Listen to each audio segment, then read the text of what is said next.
तुम over protective हो गई हो। दिशा बेटा, गुड्डू को कुछ देर के लिए मेरी गोद में दे दे और तू जरा नहा धोकर आ जा। फिर मैं और तुम मार्केट चलेंगे। तब तक गुड्डू को तेरे पापा और रीता मिलकर संभाल लेंगे। नहीं माँ, यह मेरे बिना नहीं रह पाएगा। दिशा ने गुड्डू की नाक से नाक मिलाकर उसे लाड़ दिखाते हुए कहा तो उसकी माँ भावना जी कुछ देर अपनी बेटी और नाती को एक दूसरे में मस्त देखती रही। फिर बोल पड़ी, अरे बेटा, बाद में दिखा लेना लाड़ प्यार, तेरा ही बेटा है, आखिर कहाँ भागा जा रहा है। अब तेरी सास और ननद के लिए साड़ियाँ लेनी है और तू उनकी पसंद अच्छी तरह जानती है, इसीलिए तुझे तो मेरे संग आना ही होगा। अच्छा मेरी माँ, अभी तैयार होकर आती हूँ, पर बाजार से भी जल्दी वापस आना होगा, वरना मैं और गुड्डू एक दूसरे से देर तक अलग नहीं रह सकते। हाँ हाँ, पूरी दुनिया में बस दो ही लोग तो हैं, एक तू और एक तेरा बेटा। कहकर माँ मुड़ी तो पीछे से दिशा ने माँ का आंचल पकड़कर लाल जताते हुए कहा, ओह माँ, अगर मैं देर तक बाहर रहूँगी तो मेरा बेटा कैसे रहेगा मेरे बिना। और बड़े ही एहतियात से दिशा ने गुड्डू को माँ की गोद में थमाते हुए दौड़कर नहाने चली गई। दरअसल कुछ दिनों पहले दिशा मायके आई है। उसकी छोटी बहन रीता की सगाई थी। इस अवसर पर उसके पति प्रतीक को तो सिर्फ 2 दिन की छुट्टी थी, सो वो सगाई अटेंड करके अगले दिन वापस चले गए। यहाँ मायके में दिशा और गुड्डू खुश थे। यहाँ तक कि जब गुड्डू के पापा जा रहे थे तब भी वो अपनी माँ की गोद में ही लिपटा हुआ था। गुड्डू का यूँ हरदम दिशा से लिपटे रहना देखकर 3 बच्चों को पाल पोस कर बड़ा करने वाली दिशा की माँ भावना जी का थोड़ा माथा ठनका, क्योंकि दिशा हर वक्त गुड्डू को अपने साथ ही लगाए रखती थी। अब वो लगभग 2.5 साल का होने चला था। कायदे से तो इस उम्र के बच्चे प्ले स्कूल जाना शुरू कर देते हैं, पर दिशा अभी भी उसे दूध मुँहे बच्चे की तरह ट्रीट करती थी। उसे अपने हाथ से खिलाती सो खिलाती ही थी। उसे दूध भी गिलास में देने की बजाय कटोरी में देती और चम्मच से पिलाती। सब कहीं बाहर जाते तो गुड्डू को स्वयं चलने देने की बजाय उसे गोद में लिए रहती थी। इससे दिशा जल्दी थक जाती और फिर गुड्डू को गोद की ऐसी आदत पड़ चुकी थी कि वह अब अकेले स्वतंत्र होकर चलना ही नहीं चाहता था। इससे गुड्डू की भूख भी नहीं खुलती थी और वह अपनी उम्र के हिसाब से थोड़ा सुस्त भी रहता था। बेटे को हरदम खुद से लगाए रखने में दिशा को दिन दुनिया और किसी और की खबर ही कहाँ रहती थी। इस तरह जाने अनजाने दिशा हमेशा गुड्डू में ही उलझी रहती थी। उसका सारा समय गुड्डू के लिए ही होता था। यहाँ तक कि जिस छोटी बहन रीता पर दिशा पहले जान छिड़कती थी, उसके पास अब रीता के लिए समय ही नहीं था। और रीता ने जो सोच रखा था कि दीदी आएगी तो उनसे मिलकर हल्दी, मेहंदी और शादी के कपड़े पसंद करने और बनवाने साथ साथ चलेंगे, तो उसके लिए भला दिशा के पास समय ही कहाँ था। छोटा भाई रोहन भी अगर गुड्डू के साथ खेलता और उसे बॉल पकड़ाता तो दिशा एकदम से गुड्डू को गोद में उठा लेती और उसके साथ भी खेलने नहीं देती थी कि कहीं मेरे बेटे को चोट लग गई तो। इससे बेचारा रोहन भी एकदम उदास हो जाता और भांजे के आने की खुशी और उसके साथ कुछ पल बिताने की ख्वाहिश उसके मन में ही रह जाती थी। कभी दिशा के पापा माधव जी अगर गुड्डू को लेकर बाहर टहलने जाते तो दिशा भी साथ हो लेती और दिशा के साथ चलने से गुड्डू फिर अपने नाना जी की गोद में नहीं रहना चाहता था। वो बाहर जाकर दिशा से ही चिपका रहता था। बच्चे की नानी के पास गुड्डू को कुछ देर टिकता तो था, पर उसके लिए भी बहुत मान मौला करना पड़ता था।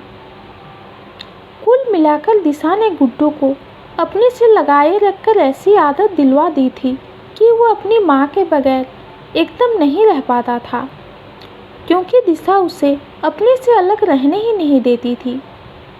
माँ की ममता के वशीभूत होकर दिशा यह भी नहीं देख पा रही थी कि उसके इस तरह ज़्यादा लाड़ प्यार देने से गुड्डू थोड़ा जिद्दी होने लगा था और सिर्फ अपनी माँ के साथ ही ज़्यादातर रहना उसे अंतर्मुखी बनाए जा रहा था। और इधर दिशा भी तो सबसे कटती जा रही थी। हमेशा बेटे में उलझे रहने के कारण खुद पर बिल्कुल ध्यान नहीं दे पाती थी।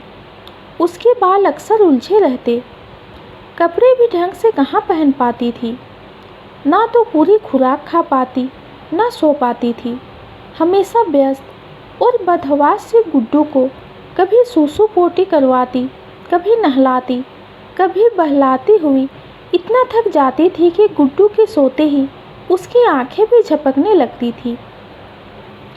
वैसे ससुराल में तो दिशा को रसोई का काम देखना ही होता था, सो उतनी देर बच्चे को उसकी सास संभाल तो लेती थी, पर गुड्डू के लगातार रोते रहने से वो भी कुड़कुड़ करती रहती और दिशा अपने ऊपर बिल्कुल ध्यान नहीं दे पाती थी।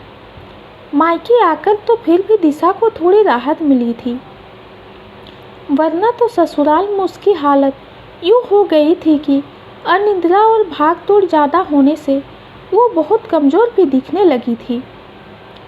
यहाँ आकर उसकी नींद कुछ पूरी होने लगी थी, क्योंकि उसकी माँ भावना जी उससे कोई काम करने को ना कहकर अपने लिए थोड़ा वक्त निकाल कर आराम करने कहती। वैसे तो दिशा उनकी बात भी कम ही मानती थी, पर अब उसकी बात मानने में ही उसे अपनी भलाई दिख रही थी। दिशा की माँ सब गौर कर रही थी और समय समय पर दिशा को टोक भी देती थी और कोशिश कर रही थी कि जल्द ही दिशा को अपनी गलती का एहसास हो जाए। अब तो दिशा को मायके आए हुए 10 दिन होने को आए थे और इतने दिनों में भावना जी ने इसे अच्छी तरह से समझ लिया था कि उनकी बेटी अपने बच्चों को प्यार तो कर रही है, पर वो अति हो गई है, जो कि गुड्डू की समुचित परवरिश के लिए सही नहीं है। दरअसल गुड्डू से पहले एक बार दिशा का 3 महीने में ही गर्भपात हो चुका था, इसलिए गुड्डू के लिए दिशा बहुत ज़्यादा ही सतर्क रहती थी और कहीं ना कहीं गुड्डू की परवरिश ढंग से नहीं कर पा रही थी। दिशा अपने बेटे के लिए बिल्कुल ओवर प्रोटेक्टिव हो गई थी और अपने बारे में सोचना भूल गई थी। एक माँ के तौर पर भावना जी ये अच्छी तरह महसूस कर पा रही थी कि इस वजह से दिशा को ना तो खुद के लिए समय मिल पाता था और ना ही घर में किसी और के साथ वो समय बिता पाती थी। अब आज ही की बात उनकी आंखों के सामने थी। जब तक दिशा नहाकर तैयार होकर आई, तब तक गुड्डू रो रो कर हलकान हुए जा रहा था। उसने चीख चीख कर घर को सिर पर चढ़ा लिया था। वो अपनी माँ को देखे बिना रह नहीं पा रहा था। भावना जी किसी तरह गुड्डू को बहला फुसला कर रखने की कोशिश कर रही थी। अब तक भावना जी को दिशा की समस्या समझ में आ गई, तो उन्होंने दिशा को समझाया कि बेटा, गुड्डू को थोड़ा सबसे घुलने मिलने दो, थोड़ा वक्त अपने आप को दो और देखो कैसे उसकी अच्छी परवरिश होती है। तुम्हें नहीं लगता है कि तुम गुड्डू के मामले में ओवर प्रोटेक्टिव हो गई हो? तभी वहाँ किसी काम से रीता भी आ गई, तो उसने कहा, माँ सही कह रही है दीदी, तुम तो बस 24/7 माँ के कैरेक्टर में ही रहती हो। कभी हमारे साथ भी वक्त बिताओ और गुड्डू को भी हमारे साथ खेलने दो। सबके कहने का थोड़ा थोड़ा असर दिशा पर पड़ने लगा था और अब वो धीरे धीरे थोड़ा थोड़ा समय गुड्डू को अपने से दूर रखने लगी थी। शुरू में तो गुड्डू बिल्कुल अपनी माँ से दूर नहीं रह पाता था, पर अब धीरे धीरे वो दिशा के अलावा भी घर के अन्य सदस्यों के साथ कुछ कुछ समय के लिए रहने लगा था और अब सबसे घुलने मिलने भी लगा था। अब गुड्डू कभी कभी अपने मामा रोहन के साथ खेलता, तो कभी उसकी मौसी रीता उससे नहला धुला देती। सुबह शाम गुड्डू के नाना उसे घुमा लाते और नानी भी जब तक खूब प्यार जताती तो दिशा का लाडली सबके साथ पहले से ज़्यादा खुश रहने लगा था। मामा के साथ खेलकर, दौड़कर, भागकर अब बच्चे की भूख भी खुलने लगी थी। वो अब पहले से ज़्यादा देर तक और ज़्यादा गहरी नींद सोने लगा था। तो अब दिशा को भी अपने लिए काफ़ी वक्त मिलने लगा। अब धीरे धीरे गुड्डू के स्वास्थ्य में भी सुधार हो रहा था और दिशा के सौंदर्य में भी निखार आता जा रहा था।